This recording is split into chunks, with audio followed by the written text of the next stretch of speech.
Eu nunca fui de acreditar em lenda, mas a partir do momento em que passei a trabalhar no turno da madrugada na usina velha do Vale Escuro, a minha cabeça nunca mais foi a mesma. A região inteira é cercada por mata fechada, e todo mundo dizia que depois das 11 da noite, a serra parecia respirar sozinha. Eu sempre achei exagero. Gente do interior cria história pra tudo. Mas naquela semana começou um silêncio estranho. Um silêncio que parecia pesar mais que a própria noite. Eu tinha assumido o plantão noturno só por 3 meses. Dinheiro bom, pouco movimento. E eu achava que ia ser simples. Vigiar máquinas desligadas, circular com a lanterna, preencher relatório e tentar não dormir encostado nas paredes úmidas. Mas logo na primeira semana senti que algo me acompanhava quando eu fazia a ronda de fora. Era como se a mata tivesse olhos, e esses olhos seguissem meus passos. A sensação começou leve, quase psicológica, mas foi crescendo até virar um incômodo físico. O corpo travava, o ar ficava frio demais. Numa madrugada, por volta de 2h30, ouvi passos atrás da linha de eucaliptos perto do depósito de sucata. Passos longos, firmes, com peso. Eu parei. A lanterna tremeu na minha mão. O vento não era suficiente para mover as folhas daquele jeito. Algo caminhava ali, algo grande. Quando apontei a luz para o mato, tudo ficou imóvel, mas eu tive certeza de que algum par de olhos se escondia atrás daquelas sombras densas. Um silêncio grosso caiu sobre mim, como se até os insetos tivessem parado de existir. Respirei fundo e disse em voz alta que estava armado, mesmo sabendo que era mentira. Eu só tinha um cacetete velho no cinto. Depois de alguns segundos, algo se moveu. Não rápido, lento, calculado, como se estivesse medindo minha reação. A lanterna pegou um brilho âmbar lá dentro, refletido em 2 pontos, quase horizontais. Olhos. Olhos que não piscavam. Meu coração começou a bater tão forte que a luz da lanterna tremeu no chão. Eu pisquei e os olhos sumiram. Não ouvi passos de recuo. Não ouvi fuga. Simplesmente sumiram, como se nunca tivessem estado ali. Voltei para dentro da usina e tranquei a porta com tanta força que quase quebrei a tranca. Sentei no chão, com as mãos no cabelo, tentando convencer meu corpo de que era só um animal grande. Talvez um cachorro do mato, talvez uma onça perdida, talvez só cansaço. Mas eu sabia que nenhuma dessas explicações fazia o menor sentido. Aqueles olhos estavam altos demais, inteligentes demais, fixos demais. No dia seguinte, comentei por alto com o seu Amarildo, o vigia mais antigo. Ele só mastigou o palito de dente e respondeu como quem fala do tempo. Foi ele. Eu perguntei, ele quem? E o velho respondeu sem olhar para mim. O da serra. O que anda quando o vento para. O que volta quando alguém olha demais para a mata. Depois disso, ele mudou de assunto e me disse que não era bom ficar perguntando. A partir dessa conversa, o ambiente da usina mudou completamente para mim. Antes eu achava que a escuridão era uma coisa vazia. Agora parecia preenchida por algo que observava tudo. Os barulhos começaram a parecer coordenados, como se alguém circulasse ao redor do prédio. Algumas noites pareciam calmas demais, e isso era ainda pior. A pior coisa não era ouvir, era o silêncio. O silêncio absoluto, aquele que cai antes de algo grande acontecer. Na quinta noite, tive a primeira prova de que não era só imaginação. Encontrei pegadas no barro atrás do galpão de manutenção. Pegadas enormes, profundas, muito mais pesadas que as de qualquer animal que eu conhecesse na região. Mas o pior não era o tamanho, era o formato. Tinha dedos longos, quase humanos, mas largos como os de um bicho. 5 dedos marcados, com garras fincadas no barro como lâminas. Eu passei a mão pela testa e recuei um passo. O barro ainda estava fresco. Aquilo tinha acontecido há pouco.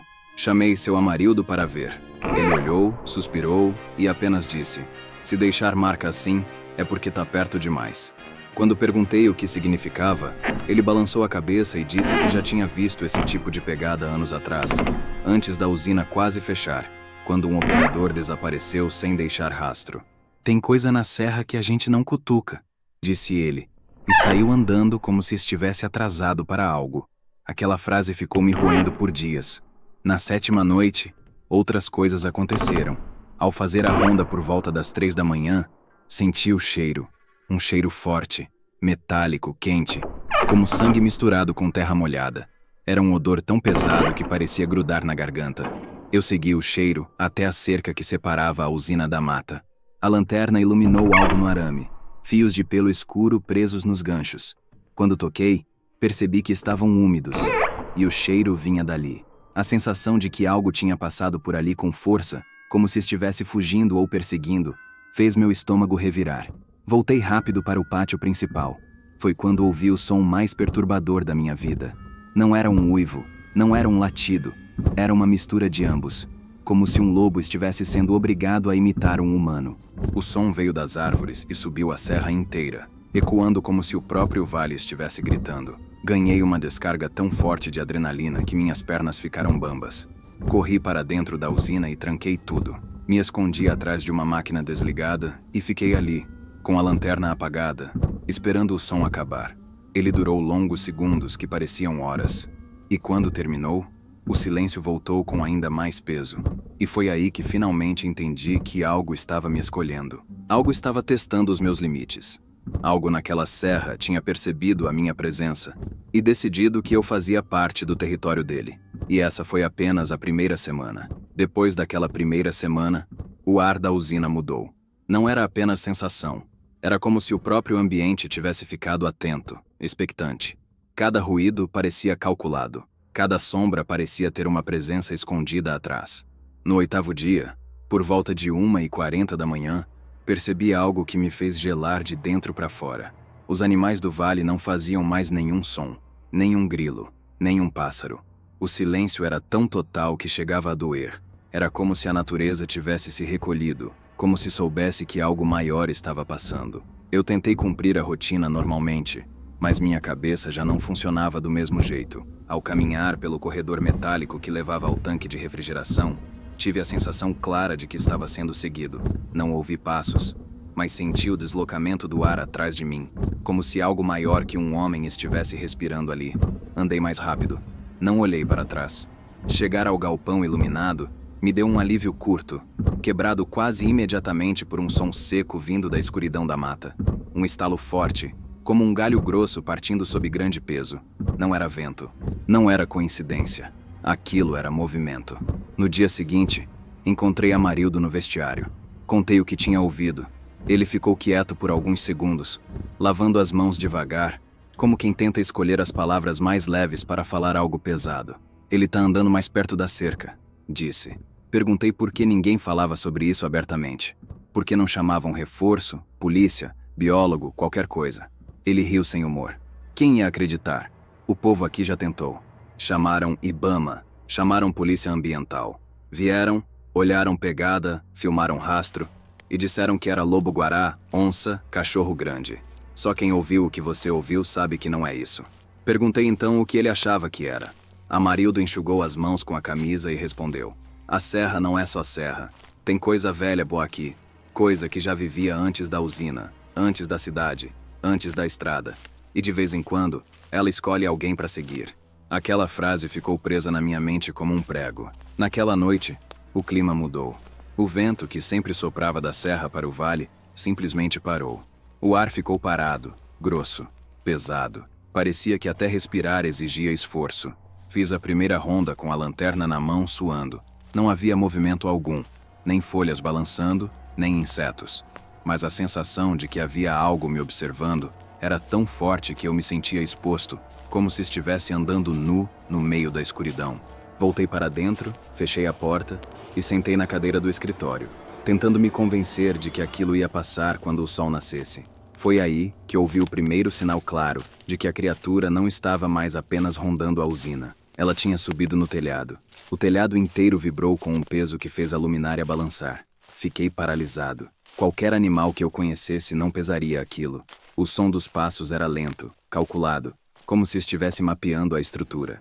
O som se movia de um lado para outro, arranhando as telhas, pressionando no ponto exato acima da sala. Eu não conseguia respirar, apenas ouvi. Depois vieram os arranhões na parede externa, longos, profundos, subindo e descendo como um animal testando a resistência do material. Fui até a porta devagar, como se cada passo fosse um risco calculado. Segurei a maçaneta com força, tentando não tremer. Lá fora, havia algo grande demais se movendo pelo pátio. Algo que não corria, não fugia, Não se escondia. Simplesmente caminhava, como se soubesse que eu estava sozinho ali dentro. De repente, os passos pararam exatamente diante da porta. Não ouvi respiração, não ouvi rosnado, apenas silêncio. Um silêncio tão absoluto que parecia estar colado na madeira. Minha pele inteira ficou arrepiada. Eu sentia que a poucos centímetros havia algo que me cheirava, que analisava meus batimentos, que sabia exatamente quão aterrorizado eu estava. Então, a maçaneta se mexeu. Não muito. Não como alguém tentando abrir com força. Foi um giro leve, lento, quase delicado. Como se a criatura estivesse testando se a porta estava destrancada. Como se estivesse tentando entrar sem fazer barulho. Eu recuei um passo. Depois mais um. A madeira da porta estalou sob uma pressão sutil, mas firme. Senti o ar gelar atrás de mim. E entendi, pela primeira vez, que aquela coisa não estava apenas curiosa. Ela estava estudando. O giro parou. Um silêncio absoluto se instalou por alguns segundos. Então, com a mesma calma com que tinha começado, a criatura recuou. Ouvi passos indo para o lado do prédio, arranhões leves na parede, e depois um salto, um som seco, como se algo muito grande tivesse voltado a subir no telhado. Na manhã seguinte, encontrei marcas claras, pegadas enormes na terra, arranhões profundos na lateral da parede e tufos de pelo escuro grudados na cerca. Quando Amarildo chegou e viu aquilo, ele só disse: "Agora não adianta mais correr. Depois que marca a porta, volta toda noite." Com o sol alto, a situação parecia menos absurda, mas eu sabia que nada tinha acabado. E a parte mais perturbadora é que, naquela manhã, mesmo com o calor seco da serra, o cheiro metálico, aquele cheiro de sangue quente misturado com terra, ainda estava no ar, como se a criatura ainda estivesse perto, como se nunca tivesse saído dali. E eu sabia que a próxima noite seria muito pior. A terceira semana começou com um peso diferente, como se a serra estivesse avisando que algo estava para acontecer. O vento, que às vezes batia forte à noite, desapareceu completamente. Não havia brisa, não havia som, não havia movimento. A mata parecia um retrato parado. Até a usina, que sempre fazia estalos naturais por causa da dilatação das chapas de metal, estava muda. Um silêncio tão profundo que o som do meu próprio pisar parecia inadequado, como se eu estivesse profanando um lugar que não queria ser perturbado. Naquele dia, cheguei ao trabalho já com a sensação de que não devia estar ali. Amarildo me encontrou no portão e disse apenas: "Se ouvir 3 vezes, não responde." Perguntei 3 vezes o quê, mas ele só repetiu a frase e seguiu seu caminho. Entrei sem entender, mas com um peso crescente no peito. A primeira parte do turno foi tranquila demais. 2 horas se passaram sem nenhum estalo, sem nenhum arranhão, nenhum som vindo da mata. Parecia que tudo tinha adormecido, e esse era o verdadeiro problema. Quando a natureza se cala por completo, é porque algo maior está dominando o território. Por volta de 2h10 da manhã, enquanto eu anotava o registro de verificação no bloco da sala de monitoramento, ouvi a primeira batida. Não era uma batida forte, era um toque, como se alguém tivesse encostado a ponta do dedo na janela. Só isso. Um toque curto, suave, totalmente fora de contexto no meio de uma madrugada silenciosa. Levantei devagar e caminhei até a janela. O vidro estava limpo, e a noite escura refletia meu rosto parcialmente iluminado pela lâmpada interna. Apontei a lanterna para fora. Nada. Voltei para minha mesa. Segundos depois, veio o segundo toque. Mesmo som, mesma direção, mesma suavidade. Meu corpo inteiro ficou frio. Amarildo me avisara para não responder a 3 vezes. Eu não queria saber o que acontecia no terceiro toque. E ele veio. A terceira batida não foi igual às outras. Não foi suave, foi firme. Um golpe pesado, sem força total, mas com intenção clara. Um aviso. Eu respirei fundo e lentamente me abaixei atrás da mesa, tentando manter silêncio.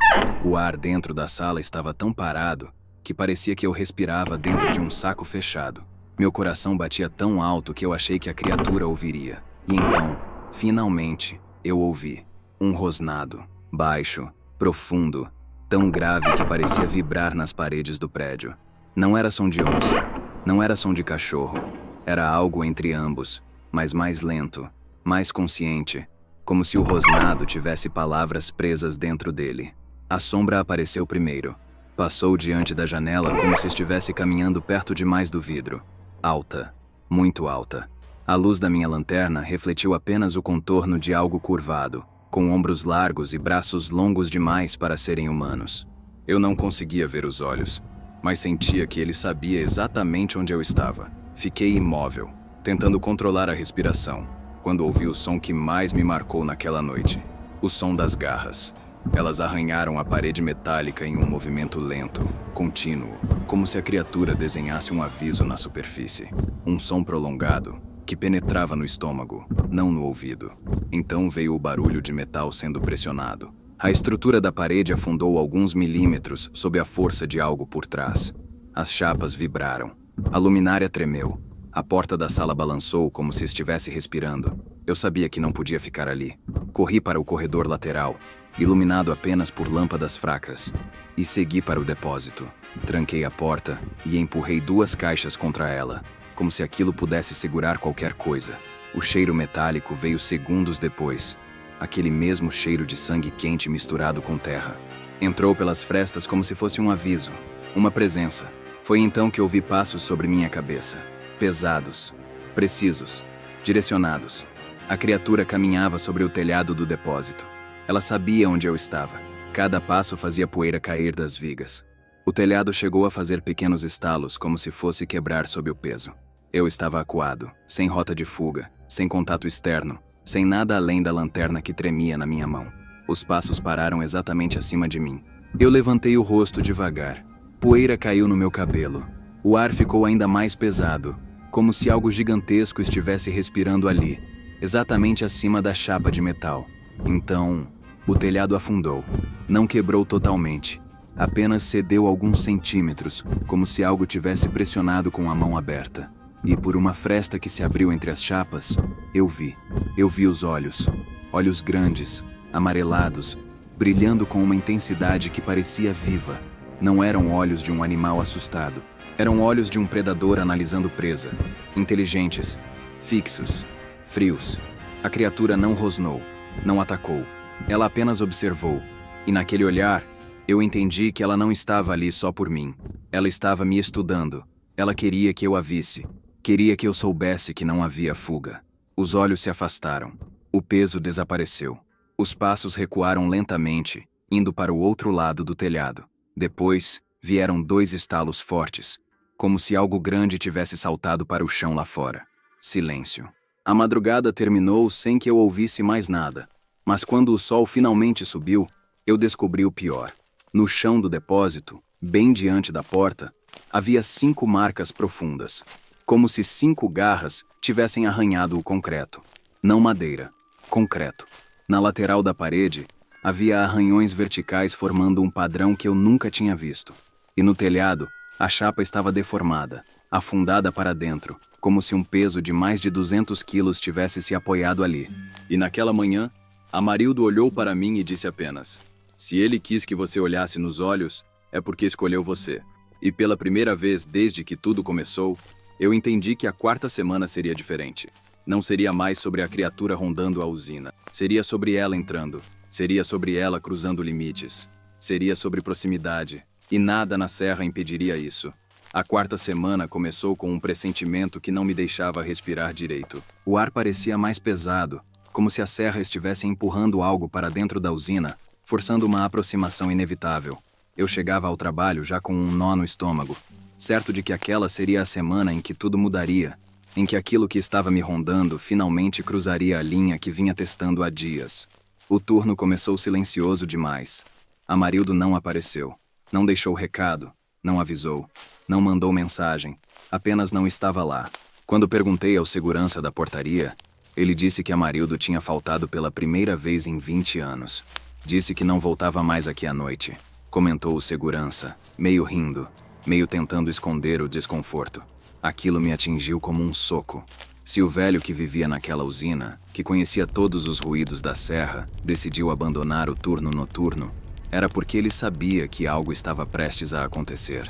O silêncio que caiu naquela madrugada não era apenas ausência de som, era um tipo de silêncio que parecia se mover. A cada passo que eu dava dentro da usina, sentia como se fosse observado de diferentes pontos. Às vezes parecia vir do telhado, às vezes da cerca, às vezes de mais longe, da mata fechada. Mas a sensação nunca me deixava. Era constante, como um pulso que batia junto com o meu. Por volta de 1h50, a energia oscilou pela primeira vez. As luzes piscaram, acenderam, apagaram e voltaram com uma tonalidade mais fraca. A usina inteira parecia respirar como um animal ferido. A oscilação não fez sentido. Não havia temporal, não havia sobrecarga. Era como se algo do lado de fora estivesse interferindo na estrutura, mexendo com o ar, com a tensão, com a própria eletricidade. Foi quando ouvi o primeiro som. Não era batida, não era toque suave, não era arranhão. Era passo humano, mas maior, mais pesado, mais lento. Passos que ecoavam pelo pátio como se viessem de um corpo que carregava o peso de 2 homens. Caminhavam num ritmo muito calculado, como se cada passada fosse medida antes de ser dada. Eram passos que não pertenciam a nenhum trabalhador da usina. Aproximei-me da porta com a lanterna na mão, suando. Encostei o ouvido. O som dos passos vinha cada vez mais perto, arrastando terra, esmagando pedrinhas, fazendo o vidro tremer sutilmente na janela mais próxima. Quando chegaram diante da porta, o chão vibrou levemente, como se algo muito grande estivesse parado ali. Esperei que a maçaneta girasse como antes, mas aquilo não queria apenas testar. Não queria apenas marcar presença. Aquela noite seria diferente. Do lado de fora, algo respirou fundo. A respiração entrou pela fresta inferior da porta, quente, pesada, quase líquida de tão densa. Era um som que nenhum animal da região produzia. Um ar puxado com força, cheio de saliva, cheio de intenção. Uma respiração que parecia ouvir a minha. E então, finalmente, a criatura bateu. Uma batida só. Não forte o suficiente para romper a porta, mas forte o bastante para deixar claro que poderia. Eu recuei 3 passos. Apaguei a lanterna. Tentei me esconder atrás do armário metálico. A porta vibrou com uma segunda batida, depois uma terceira. Mas não eram tentativas de arrombamento. Eram chamadas, avisos. O ar ficou tão pesado que senti minha cabeça rodar. E foi nesse instante de fraqueza que cometi o erro que não deveria ter cometido. Eu dei um passo para trás e algo rangiu sob meu pé. Um simples rangido do piso. Pequeno, quase imperceptível. Mas para aquela coisa lá fora, foi como um grito. A resposta veio imediata. A criatura se jogou contra a porta. Dessa vez, com força. O impacto fez as dobradiças gritarem. A madeira entortou. O trinco saltou alguns milímetros. E eu senti o terror puro. O tipo de terror que não deixa a gente pensar, só sobreviver.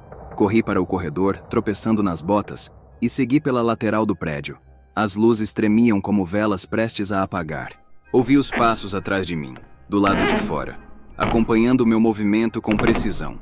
Cada passo que eu dava correspondia a um passo dele, como se estivéssemos conectados por um fio invisível. Quando cheguei à porta do galpão 3, puxei a chave com tremedeira. A primeira não entrou. A segunda escapou da minha mão. A terceira, enfim, encaixou. Entrei, fechei a porta e tranquei as 2 fechaduras. O galpão era onde guardavam peças de reposição, cheio de sombras e cheiro de ferrugem. Tentei respirar devagar. Tentei me convencer de que aquela criatura não conseguia entrar. Mas antes mesmo de terminar de pensar isso, o telhado afundou. Um afundamento lento, profundo, como se algo gigantesco tivesse caminhado sobre o prédio e parado exatamente acima de mim. Poeira caiu nos meus ombros. A lâmpada vibrou. O metal fez um som de lamento, como se estivesse prestes a rasgar. Eu olhei para cima, e ele olhou de volta. Através de uma fresta entre as telhas, um olho enorme, amarelado, brilhante, fixou-se no meu. Não piscava, não se movia, apenas observava. Era como cair dentro de um abismo quente, vivo, consciente. O olhar se aproximou mais da fresta. A fresta se abriu um pouco. Um focinho úmido encostou na beirada.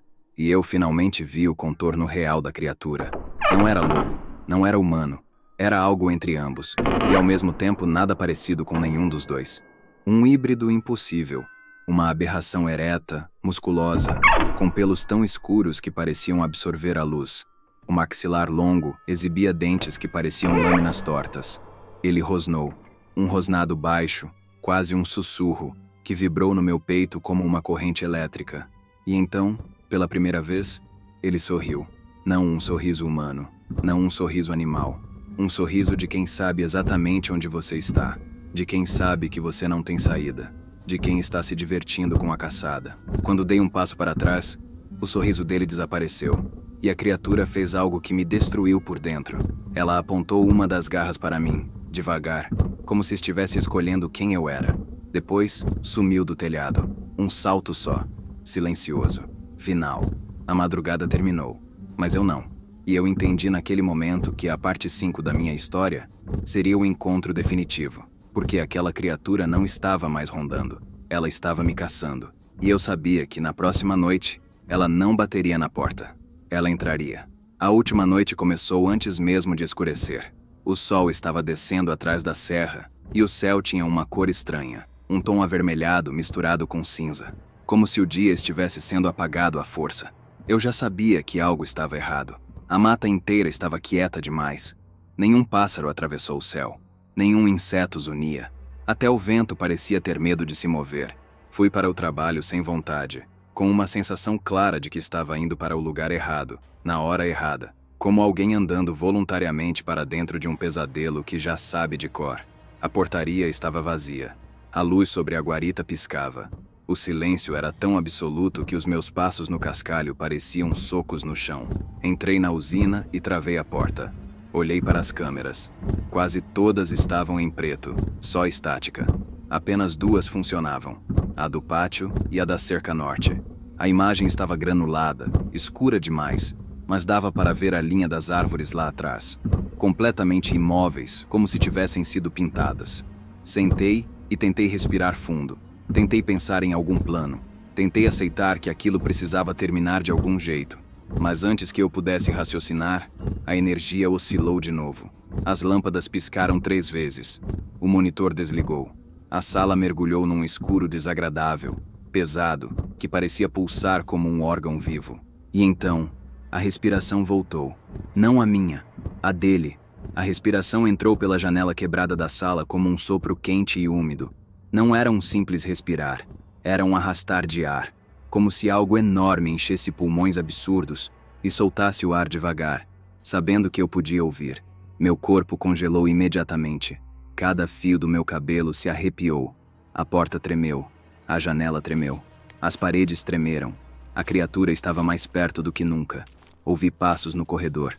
Passos lentos, marcados, medidos. Cada um deles parecia afundar o chão, como se a criatura carregasse mais peso do que qualquer corpo deveria suportar. Eu apaguei a lanterna, abaixei atrás da mesa e rezei para que o silêncio me protegesse. Mas não adiantou. Os passos pararam exatamente diante da sala. A maçaneta girou, devagar, completamente, como se estivesse esperando eu reagir. Eu não reagi, e a porta abriu. A sala ficou tomada por uma sombra que não fazia sentido. Alta demais para ser humana. Larga demais para caber no batente. A criatura entrou devagar, como se estivesse entrando na própria casa. A silhueta dela contra a pouca luz era monstruosa. Braços longos, costas arqueadas, músculos densos por baixo do pelo escuro. O cheiro metálico encheu o ar até meu estômago embrulhar. Eu respirava curto, quase não respirava. Quando ela finalmente deu mais um passo para dentro, a luz da lua revelou o rosto. Um focinho longo, dentes tortos e afiados, os olhos enormes amarelados, brilhantes com uma inteligência que não era humana, mas também não era besta. E então aconteceu de novo. Ela sorriu. Não um sorriso de ameaça imediata, um sorriso de reconhecimento, como se esperasse por aquele momento. E naquele único instante em que nossos olhos se encontraram, eu entendi que não era a usina que ela rondava há semanas. Era a mim. Levantei devagar, tentando não provocar, mas a criatura virou a cabeça como um lobo curioso. Ela deu um passo. O chão tremeu. Mais um passo. A mesa vibrou. Eu recuei até esbarrar na parede. Não havia espaço. Não havia rota de fuga. Não havia nada. A criatura se aproximou tanto que eu podia sentir o calor da respiração dela no meu rosto. O cheiro era horrível, úmido, quente, como se viesse de dentro de algo que vivia entre o mundo de cá e o de lá. Ela inclinou a cabeça como se me estudasse pela última vez e ergueu uma das garras. Longa, curvada, afiada demais para ser natural. Mas antes que ela tocasse minha pele, Um som cortou o ar. Uma explosão. Um tiro. Alguém disparou do lado de fora. A criatura virou bruscamente o rosto. O olhar mudou, não de medo, mas de irritação profunda. E então ela recuou com uma velocidade impossível, atravessando a porta, depois o corredor, depois o pátio, como se fosse feita de vento. Em 2 segundos, ela já estava longe demais para eu ver, mas não longe o bastante para eu deixar de ouvir. O rosnado ecoou pela serra inteira, um grito que não parecia deste mundo, carregado de ódio e promessa. Eu saí correndo para fora. Encontrei Amarildo no pátio com uma espingarda velha nas mãos. Ele tremia tanto quanto eu. Eu disse para você não olhar 3 vezes para a mata. Ele falou com a voz quebrada. Eu não consegui responder. Olhei para a cerca. Havia marcas profundas, como se a criatura tivesse atravessado o metal com as mãos. Fios de pelo escuro ficaram presos no arame retorcido. O cheiro metálico estava por toda a parte. Amarildo me puxou pelo braço. Vambora daqui. A noite dele ainda não acabou. Eu tive vontade de perguntar o que ele queria dizer, mas não tive coragem. Voltei para casa em silêncio. Não dormi, não comi, não consegui pensar em mais nada. No dia seguinte, pedi demissão. A usina fechou o turno noturno 1 mês depois, oficialmente por custos operacionais. Mas os trabalhadores antigos sabem o motivo real. E às vezes, quando passo pela serra ao entardecer, sinto que algo me acompanha dos arbustos. Uma sombra grande demais. Um silêncio longo demais. Um par de olhos que não esqueci. O lobisomem da serra não me atacou naquela noite, mas ele me escolheu. E escolhas assim não acabam apenas porque a gente vai embora.